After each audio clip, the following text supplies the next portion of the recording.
En tout cas, déjà en arrivant, l'odeur est agréable, l'ambiance est super, quoi. Les animaux sont très calmes. Et ça, c'est pas toujours le cas, hein. On dit t'en vaut le berger, t'en vaut le troupeau. Ça veut dire que si le berger est très excité, Non, on est calme. les animaux sont excités. Et c'est une belle période de l'année aussi où on voit ces animaux de près, on peut regarder chacun de devant, de derrière. Et c'est une super période pour faire tes choix de sélection. Je crois qu'elle va chercher des caresses au premier venu. Cela fait 12 ans que René Becker n'était pas revenu à la ferme des Bergones. Il appartient au mouvement Terre de Liens qui a permis l'installation de Pierre et Priscilla avec leur troupeau. Si on doit vraiment résumer beaucoup cette aventure qui dure depuis plus de 20 ans maintenant, c'est acquérir des terres, soit par l'épargne citoyenne, soit par des donations, mettre ces terres à disposition de paysannes et de paysans qui s'engagent à travailler en agriculture biologique, à produire localement et surtout préserver ces terres, permettre de l'installation. Beaucoup de jeunes qui cherchent à s'installer n'ont pas les moyens. Et si on leur enlève le poids de l'acquisition du foncier, c'est déjà énorme pour eux. Les bêtes pâturent une grosse partie des prés de fauche au printemps rapidement. Et donc au milieu de ce foin, on a vraiment et du vert et du ligneux, quoi. En fait, en hiver, les animaux mangent l'été, quoi. C'est Ils sont ça. en train de manger toute la flore de l'été qui est là-dedans, qui est concentrée là-dedans. Ah, on peut faire des tisanes avec ça. Ouais, non, c'est excellent. Et puis il y a de la feuille, quoi. Ça, c'est hyper important. C'est aussi de travailler avec des gens qui savent faire les foins. Oui. Qui ne massacrent pas le foin. Massacrent pas. S'il n'y a pas besoin de pirouetter deux ça fois. c'est extra, quoi, ce petit Le foin menu. pimprenel, là. La pimprenelle, sanguisorbe, ouais. C'est un vrai plaisir de voir déjà qu'ils sont toujours là, parce que c'est pas toujours le cas, hein, les installations qui réussissent. Et ils ont su adapter aussi leur projet en faisant de l'agrotourisme, c'est-à-dire à la fois de produire avec les brebis et les chèvres, mais aussi de valoriser par de la restauration, ce qui est une plus-value incroyable. La même production vendue dans un circuit long, une fromagerie qui achèterait leur lait, ils gagneraient beaucoup moins. Donc là, ils sont maîtres de la production du champ à l'assiette, comme on dit.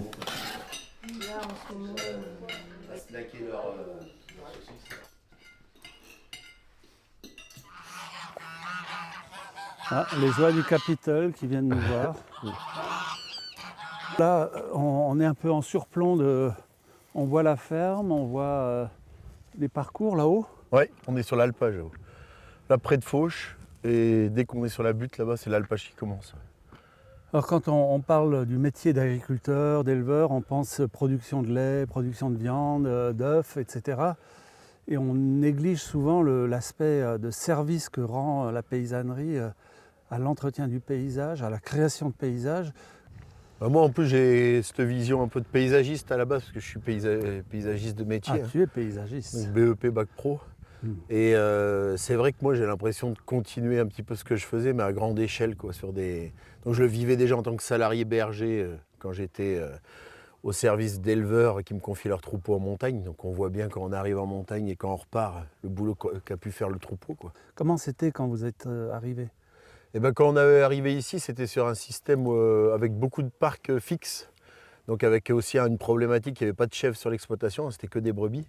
Donc beaucoup de lisières qui avaient tendance à grignoter les prairies et plein de petites clairières qui commençaient un peu à se fermer. Le fait d'avoir changé la façon de pâturer, d'avoir trouvé des races aussi adaptées à la zone, font que la mixité parc et garde, parce qu'on est berger avant tout, donc on garde les bêtes tous les jours, on les emmène au pâturage, et ben ça a permis de travailler aussi sur ce volet paysager, quoi. Comment tu vois dans 10-15 ans ton travail de paysagiste ? Dans 10-15 ans, là, de toute façon, ça va être déjà de s'occuper un peu de ces plantations de haies, là, parce que ça va nous prendre un peu de temps au niveau de l'entretien et puis de la surveillance. La création de points d'eau, on avait déjà eu 5 Goya sur la ferme qui nous permettent d'abreuver les bêtes aussi sur la partie un peu inaccessible de l'alpage. Et après, c'est de continuer un petit peu, d'être aussi acteur mais spectateur de ce réchauffement climatique qui fait que aujourd'hui, on voit bien que le hêtre commence à dépérir sur la zone. Le chêne commence à grappiller de plus en plus sa place. Donc je pense qu'il va y avoir quand même une grosse évolution au niveau forestier. Parce qu'il va falloir aussi l'anticiper au niveau des bêtes. Donc là, des projets plus de, par exemple, traire en montagne pour éviter aux bêtes de naviguer trop dans la journée quand il fait chaud. Donc de pouvoir peut-être éviter du déplacement en bêtes. On est aussi fiers de ça, c'est d'avoir réussi sur des zones entre guillemets où on peut pas mécaniser, réussir à aussi sortir un produit et puis sélectionner un troupeau. On est vraiment acteur à la fois du territoire, par le fait on est sur un endroit en plus touristique, donc on le voit tout de suite, hein, le fait de rouvrir des chemins, d'être présent sur la zone, de communiquer sur ce qu'on fait. Et ben déjà, on n'a pas de filtre, hein, les gens voient tout de suite ce qu'on est en train de faire sur notre ferme au jour le jour. On a ouvert nos portes, ça aussi je trouve que c'est quelque chose qui devrait être de plus en plus effectué par les paysans, parce qu'on se plaint des fois qu'il n'y a pas de compréhension entre les citadins et les ruraux. Et je pense que ce côté où on ouvre nos fermes, on communique, on prend du temps, c'est intéressant. Et puis il y a aussi ce côté volet commercial où il va falloir quand même qu'on reste maître de ses produits, parce que ça, nous, c'est toujours ce qu'on a voulu sur la ferme.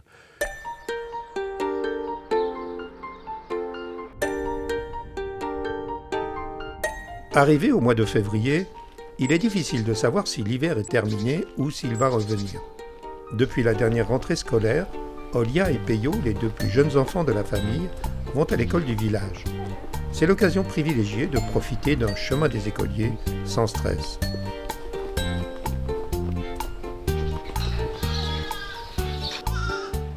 À la bergerie, la période des mises bas et de l'agnelage est commencée, les naissances se multiplient.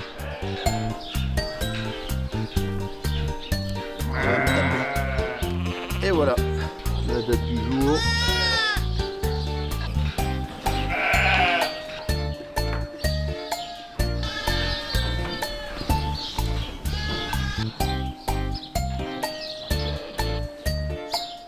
Pour les bergers, c'est la découverte du résultat des croisements des races rustiques réalisés sur place.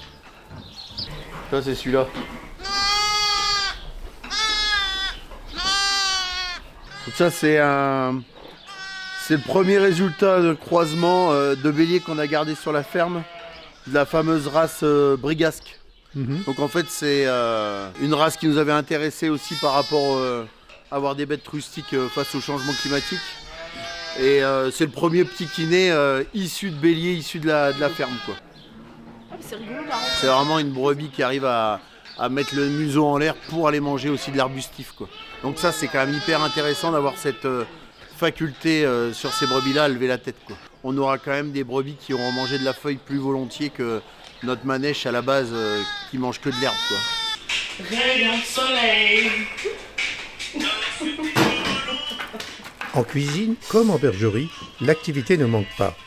L'élaboration des recettes obtenues à partir des produits transformés de la ferme est la règle. Exemple avec les caillettes interprétées à la viande d'agneau.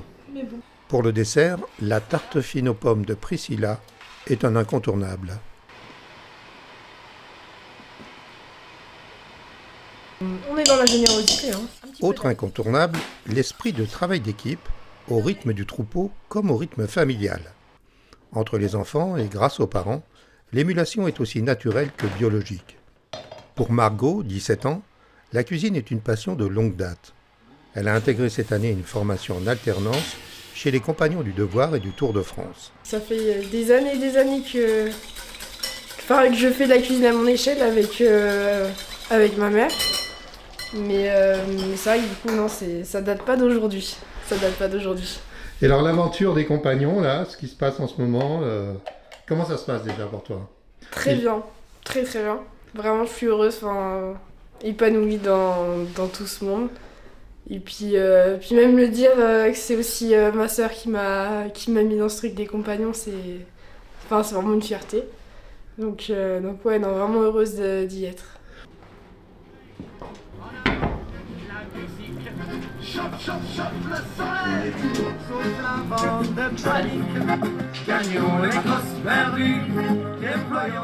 Entre le temps de cuisson de la terrine et le temps de la traite, en musique, la journée de la ferme se prolonge jusqu'à 23h.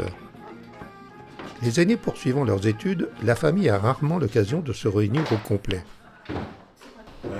Lily, 20 ans, l'aînée des enfants, est en formation en alternance en charpente chez les Compagnons du Devoir et du Tour de France. À l'évidence, elle a inspiré ses sœurs.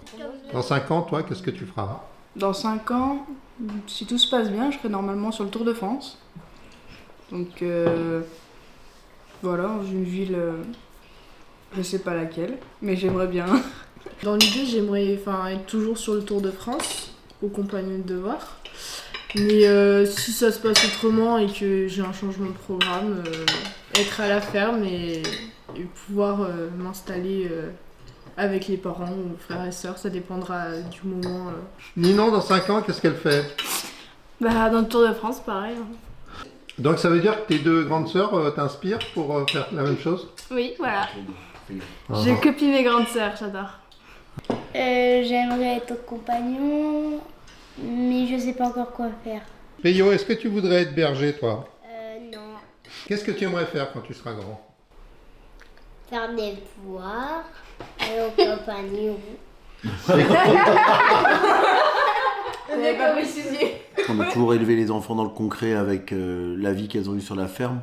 Donc c'était quand même hyper important qu'elles puissent trouver un métier concret où elles se réalisent et elles s'épanouissent, quoi. Quand on est capable de se rendre compte d'une charge de travail comme ça, à travers la vie qu'on a déjà sur la ferme, à travers le regard aussi de ses parents, je pense que c'est hyper valorisant derrière et on appréhende, je pense, les métiers beaucoup plus facilement quand on sait travailler et qu'on sait ce que c'est de mériter son salaire, quoi. Au-delà que ce soit mes parents, j'ai beaucoup de fierté pour leur parcours et leur choix de vie, quoi. Et voilà, non. Quel est le bilan aujourd'hui, Priscilla, de ces beaux enfants? Qu'on est très heureux de les avoir.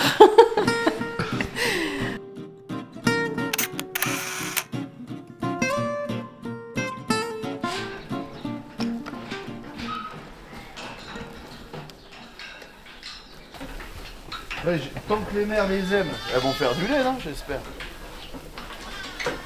Hein? Oui. Dès le lendemain matin, le rythme du troupeau reprend ses droits, avec ses surprises, ses craintes et l'indispensable recensement. 23 040. Ok. Alors on a fait un deuxième. Ouais. Par contre, j'espère qu'elle va se mettre à faire du lait. T'es passé de l'autre côté, mes mères.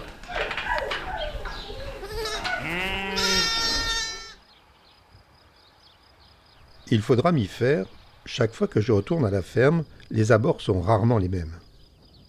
Fin avril, une trentaine de lycéens de l'ISETA de Poisy, en Haute-Savoie, sont venus prêter main forte pour achever les plantations de haies commencées par leurs collègues en novembre. L'hiver est passé entre-temps et le chantier s'était interrompu. Lily, en vacances pour quelques jours, fait équipe avec sa sœur Ninon pour assurer le premier arrosage. En tout cas, il faut être sûr que ça soit ça mou. Le bord du chemin, peut-être qu'on va le faire d'un coup. Ouais, moi, je me suis dit, peut-être dans l'idée, on fait un truc, c'est on finit ici, on fait tout le long de la route sur toute la longueur, et après on fait le retour, le L. On fait le L ensuite avec le de là-haut. Et après, on sera à la descente de l'autre côté de. De l'autre côté, on l'a fait avant. On l'a fait en même temps qu'on fait le chemin. Comme ça, on sait qu'on s'est arrêté là, quoi. Ouais.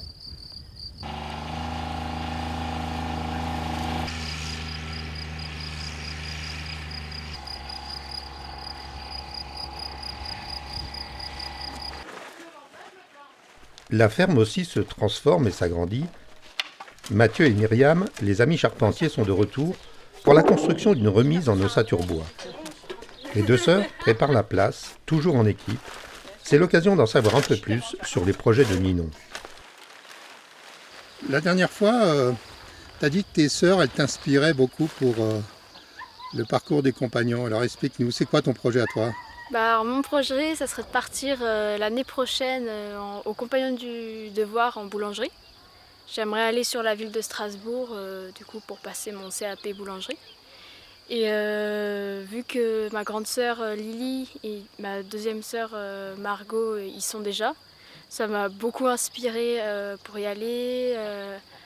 Elles m'en parlent très souvent quand elles reviennent. Du coup, j'aime bien le système des compagnons. Parce qu'en fait, les compagnons, c'est une grande famille, on va dire.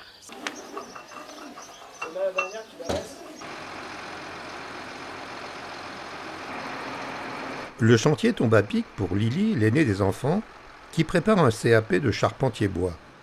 Pour elle, l'inspiration pour son métier est venue des adultes. Cette passion pour la charpenterie, tu te rappelles d'où elle vient et comment ça t'est arrivé? Ça t'est tombé dessus?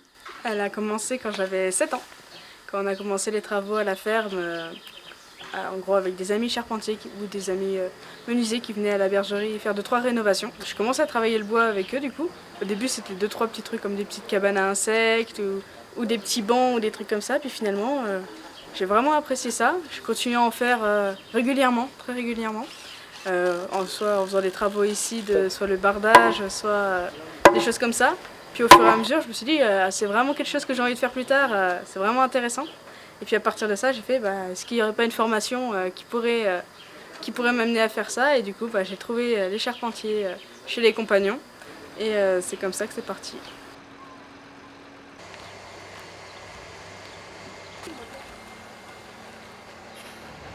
Pour les plus jeunes, récupérés par les grandes sœurs à la fin de l'école, il est clair que l'influence de leurs aînés commence à faire naître d'autres vocations.